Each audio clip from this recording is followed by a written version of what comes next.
of the week. Let's go, boys. We're going to start with Andy Reid talking about his heated exchange with Travis Kelce. He knows when to back off the pedal and knows when to push it too. So that's part I love about him. I mean, the guy's all in.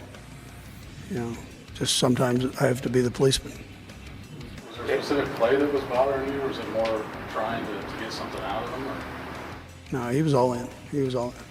He's an emotional guy. He's Irish.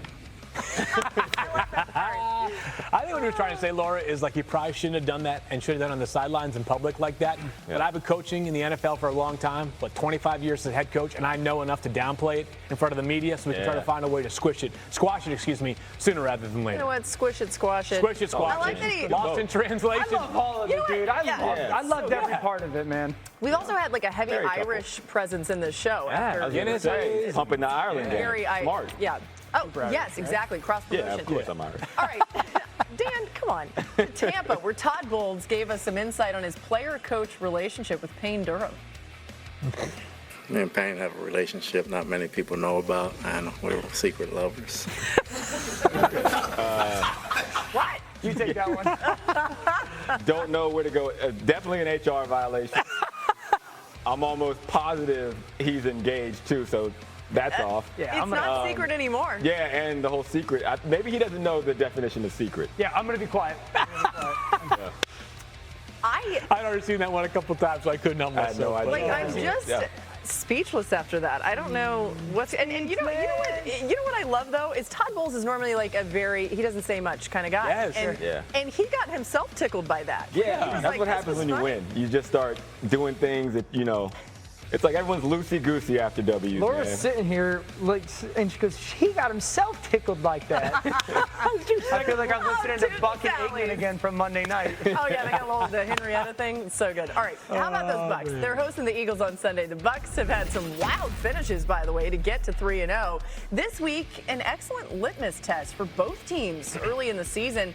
The Bucks, of course, will be without Mike Evans, but you heard Adam's report. Maybe Chris Godwin, Tristan Wirfs come back. Yeah. Here's Bucks quarterback Baker Mayfield and what he's focused on heading into this week's matchup. Starting fast, executing is cliche as it is, doing all the little things right. It's a team that lines up and they do what they do and they do it really well. So we have to do the same thing, match that energy. And I mean, it's between their O-line and their D-line. Obviously, this game's going to be won in the trenches. I mentioned how they've kind of been the cardiac kids. The Bucks have scored game-winning points in the final minute in all 3 wins this season. But it's nothing new for Mayfield. He's been stepping up big time late in games for forever. Since joining the Bucks in 2023, Mayfield leads all quarterbacks in the league with 22 touchdown passes in the fourth quarter or overtime. That's crazy. He's gained the most first downs on scrambles of any QB in the final 15 minutes of overtime. It's funny, like you think about those moments. He starts running and everyone's like, we didn't expect him to run.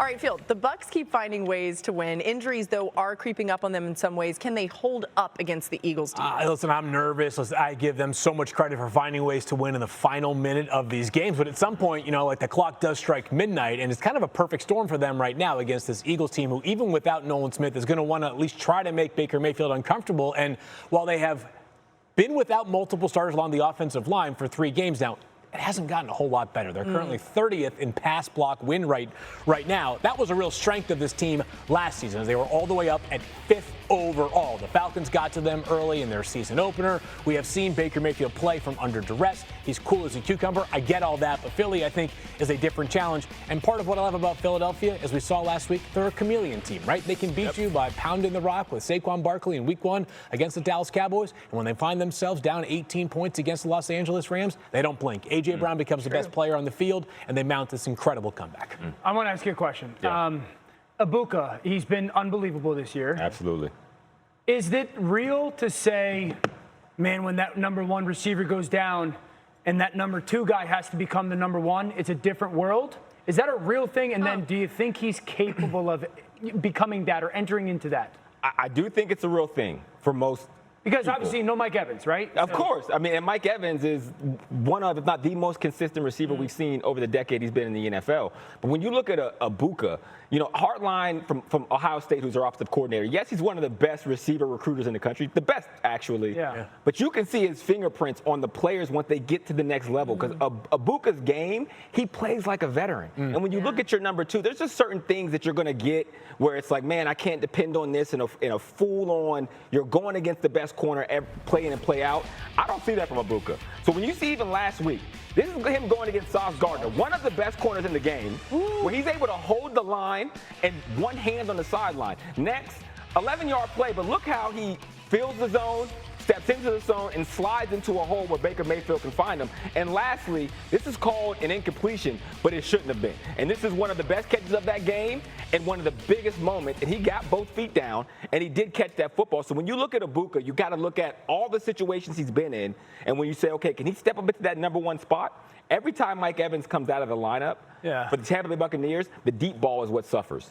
With Bucca in there as a number 1, that will not be the case. Really fascinating. It was interesting. I did the Bucs game on Monday Night Football earlier this season. He was an outfielder as a baseball player, a high-level baseball player, had a chance to go pro. He said he never feels like he can't see a ball because he was so used to tracking it. He has never had a single time in his career where he didn't feel like he could track the ball. The big thing with Bucca, and when you look at the 1 or 2, to your point, when they have to step up, there's certain situations where you have the number 1 and you know the other person is a number 2. When you watch Bucca and Mike Evans play, it feels like Mike Evans is the number 1.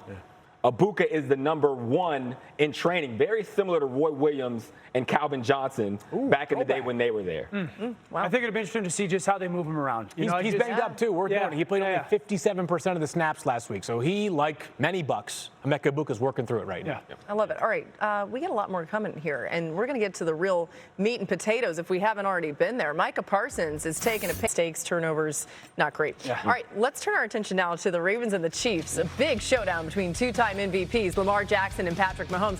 Their rivalry has been one-sided, though, with Mahomes winning 5 of their 6 meetings, including the playoffs, and Mahomes has outplayed Jackson in those games with more passing touchdowns. Browns rookie class showing some very strong early returns. The Jets are getting some excellent production out of their top pick. Armon, huge rushing performance. Ratledge was such a good athlete in college, so tough, so reliable. One of those players who probably got a bit overthought during the process, ready-made to be a starter. He has already become one, and a very important one for that Lions offensive attack. It was fun, Field, being on the sideline watching him and watching him in the mullet because they had that really long drive over 9 minutes, 98.5 yards. He came off the field and he was like shaking sweat out of his mullet. He was talking about how he needed oxygen, and he was like, that's one of the longest drives I've ever had in my life. But he loved it. He was embracing all of it.